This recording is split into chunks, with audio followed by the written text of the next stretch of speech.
এটা হলো শ্রীলঙ্কা কলম্বোতে। মাশাআল্লাহ, আজ শ্রীলঙ্কাতে প্রথম দিন সুন্দর সুন্দর প্লেস নিয়ে ভিডিও তৈরি করবো। আপনাদের কেমন লাগতেছে আসলে দেখেন তো, আমার দেখতে কত সুন্দর একটা কিরা অনেক লাগতেছে। শ্রীলঙ্কা এয়ারপোর্টের চারিদিকে হাঁটতেছি, গাড়ির অপেক্ষা করতেছি বলে চিন্তা করলাম একটা স্মল একটা ভিডিও তৈরি করি। আপনারা সবাই দেখতে পারবেন, আপনারা সবাই একটু উপভোগ করবেন। এটা হলো শ্রীলঙ্কা কলম্বোতে, তাদের রাজধানীতে এসেছি, ভিডিও করতেছি। গুড টাইম, বর্তমানে সকাল 6টা বেজে গেছে প্রায়। আমরা 5টা 15তে ফ্লাইট ডাউন হয়েছিল। দেখা যাক আজ শ্রীলঙ্কাতে প্রথম দিন কি হয়, এবং শ্রীলঙ্কান প্রকৃতি, আকাশের একটা রং দেখতেছেন, মাশাআল্লাহ অনেক সুন্দর একটা রং, আসলে খুবই সুন্দর লাগতেছে। আর এটা মজার বিষয় হলো, নতুন কোনো জায়গায় গেলে সবকিছু দেখতে খুবই ভালো লাগে। আর তেমন ডিফারেন্ট না বাংলাদেশের মতন প্রায়। দেখা যাক, আজ তো প্রথম দিন, আস্তে আস্তে চলতে চলতে বোঝা যাবে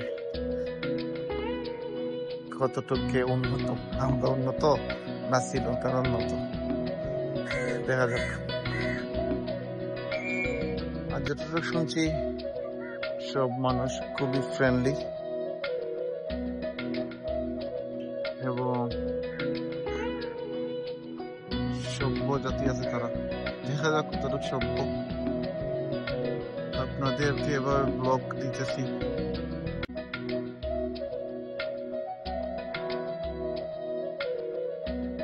আপনাদের কেমন লাগতেছে ভিডিওর মাধ্যমে জানাবেন, আশা করি আমার ভালো লাগবে। আর দেশের বাইরে যে কোনো সিনারি দেখতে খুবই খুবই ভালো লাগে। আমরা এখন পর্যন্ত ওয়েট করতেছি, গাড়ি আসতেছে না বলে।